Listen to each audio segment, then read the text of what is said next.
Hello and welcome back. Today we are going to learn how to do a simple inventory management system using tables. Tables are the name given by Excel for the earlier list. Now, tables are dynamic objects, and extending a table in its size, column-wise or row-wise, is very easy. Therefore, if you use tables to do a simple inventory management system, it will be quite easy. So here I have a table with the serial number, item description, unit and remarks. Of course you can add price and more items if you like, and as you keep on adding, the table will keep on extending automatically. Now how do you create this table? Well, you write this data, click inside this, go to insert, and then you just go to table. Let me show you that. So you just go to table. It will do something like this. So you select your own range and click on my table as headers and OK, and a table like this will be created with different colors. And if you want to remove those colors, I've just cancelled that. If you want to remove those colors, you just click inside this, go to table tools, design, and here you see banded rows. See, if I click on this, you get something like this. So if you remove this, it goes away. I've removed this for clarity. So this is our items list. We create another sheet called Received, and if you notice, here's another table. And how do you notice, or how do you know that this is a table? Well, look here, you will find a little arrow here in the corner, a blue arrow, which indicates that this is a table. And if you do not know how many tables this workbook has, you can go to formulas, name manager. You can see these here, table 1, 2, 3, 4. So there are 4 tables in our workbook. In fact, if you click on filter and go to table names also, you will see the same structure. Okay. So now let us say we want to receive some items. What do we need to do? Well, we write the serial number.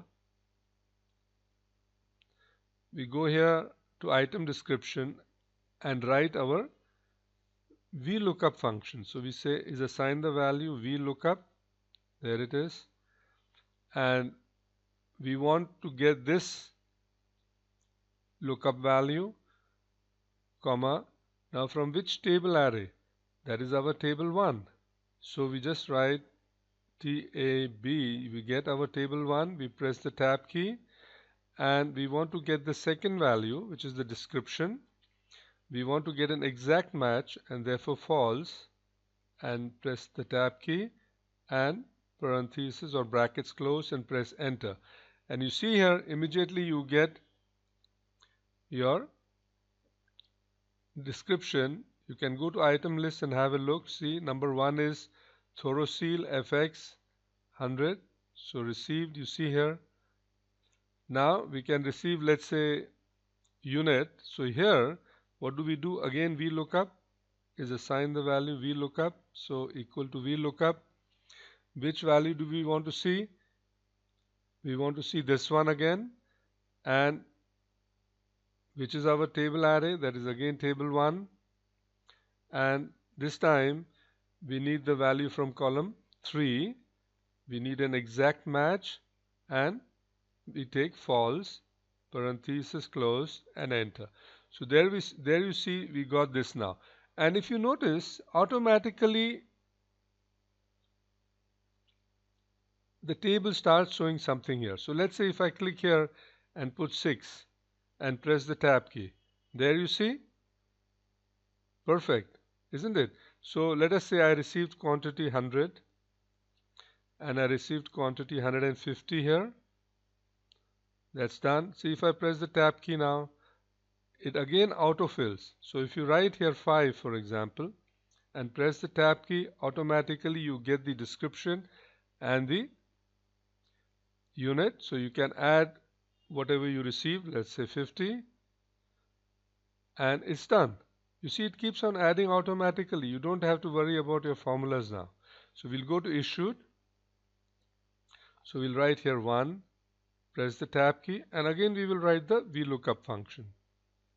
So Vlookup, there it is. Which value do we want to look up? That is 1. Now again from table 1, because that's our main table, and we want to look for the description in column 2, and we want to find an exact match. So false and parenthesis close and press enter. And you see here it's automatically filled up. So we'll go here to unit. That happened because I pressed enter. So we'll do again a VLOOKUP. So VLOOKUP, we want to look up this values unit from table 1. That column is in 3 or number 3, and we want to find an exact match, parenthesis close, and press enter. There you see. And let us say we issue 200 and press the tab key. Now if I put here 6, let us say the serial number 6, and press the tab key, you see automatically everything appears. And if I put here 190 and press the tab key, we can again enter our data here without having to write the formula again. So let's go to InStock. And here you see I'm going to take, for example, 1. So our item description will now come again from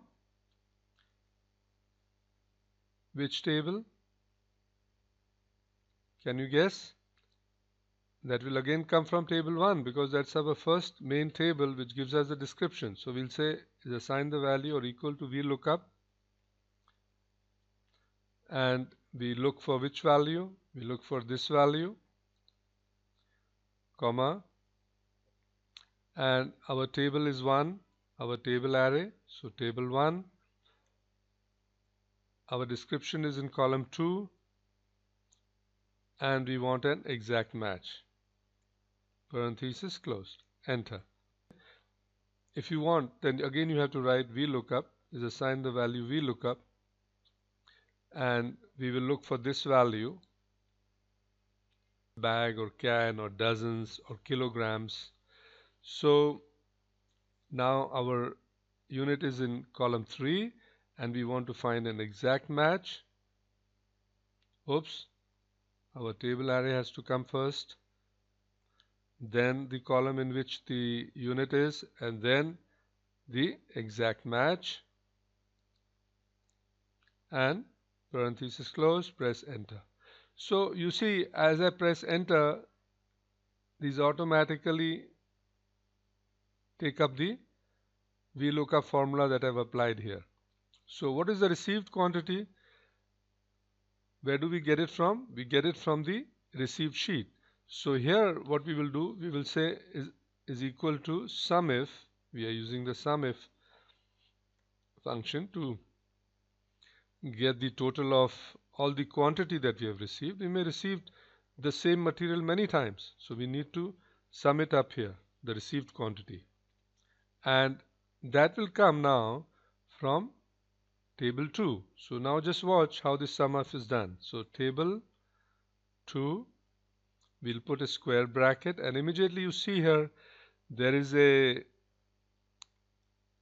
complete list telling you what you need to select. So what do we want? We want the serial number first. So we will press the tab key, then which is our criteria. Our criteria is in table 2. Oops, I have to place the square bracket, then comma, table 2, that is our criteria that we are going to place here. And what is the criteria? It's again the serial number. So the serial number is selected, so we press the tab key, square bracket closed. Now which is our sum range? Our sum range is in table 2, and that is the quantity. So we will write here table 2, this one, and in square brackets we will select the quantity, square brackets closed, and then the parenthesis closed, and press enter. So here you see we get the received quantity 100, and we get this here, so don't worry about this because we have to place something here. So what is the issued quantity? The issued quantity will come from the issued worksheet, so is equal to sum if. Now the sum is if is from the issued quantity, and that is table 3. So we will say table 3 and square bracket, we are looking for the serial number, square bracket closed. Our criteria is now table 3,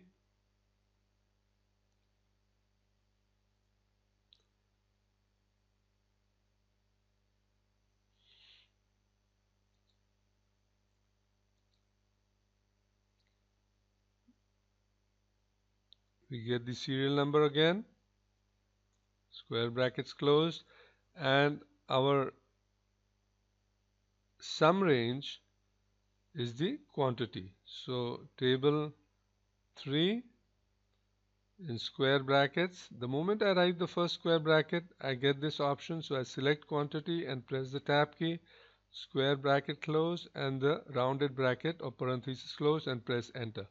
So here we have, now you're getting this because if you put a different serial number here,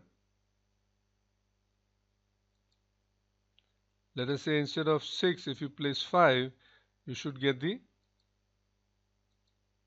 correct result here. So you don't worry about this now. So stock on site, what will that be? That will be equal to received quantity minus the issued quantity. So we have issued much more than what we have received. And here I have done a conditional formatting. I'll show you that. So if we want to place a flag here, we can do that. And what we do here is we write an if formula. So we write is equal to if. Now we put a square bracket. So stock on sale, you see, stock on site. We press this tab. If that is less than 0, then we assign a value 1, else we assign a blank, and parenthesis close, press enter. Oops. So let me see where that error is. Yes, I found that. See, I just forgot in my hurry to write the 0. That happens when you're recording. So press enter. So you see you get a flag here. And don't worry about this one because you'll see this is happening automatically from the other sheets. So we got a flag. How did we get this flag? So I'm going to show you both these. So we go to Home, Conditional Formatting. First let us look at this stock.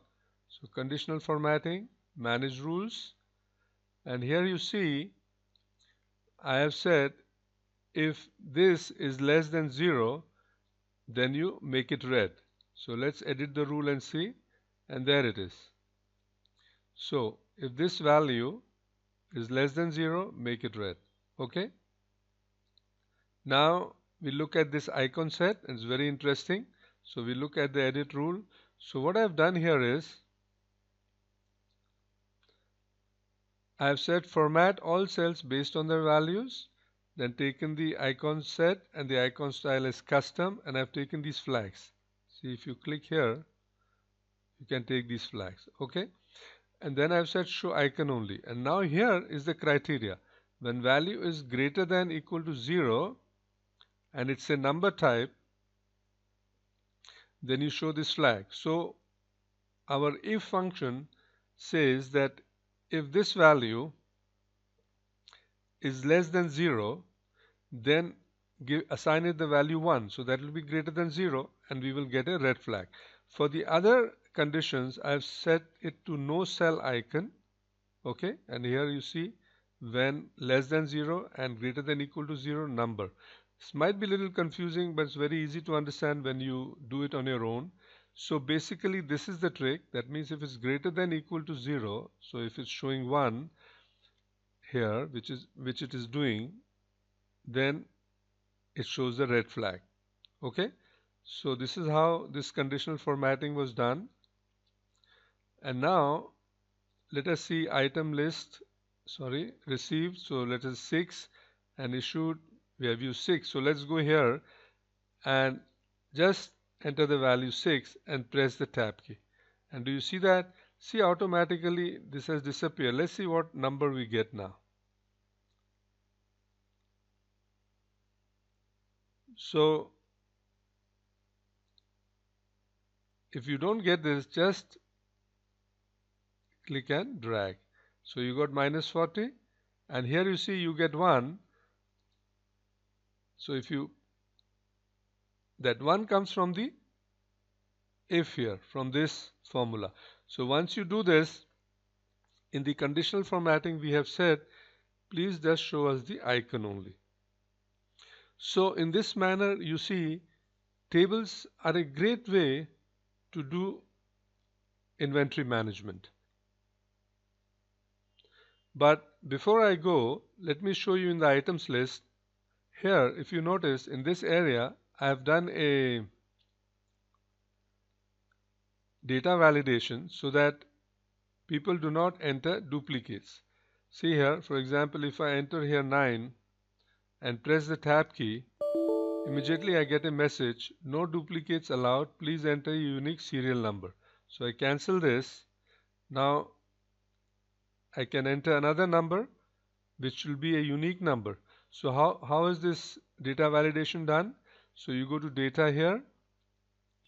So in the data tools section, you go here. You see, when you have this open fully, it's very easy to see, but now you go here to data validation, and there you see I've used a custom validation criteria in the settings area, and then I've put a formula.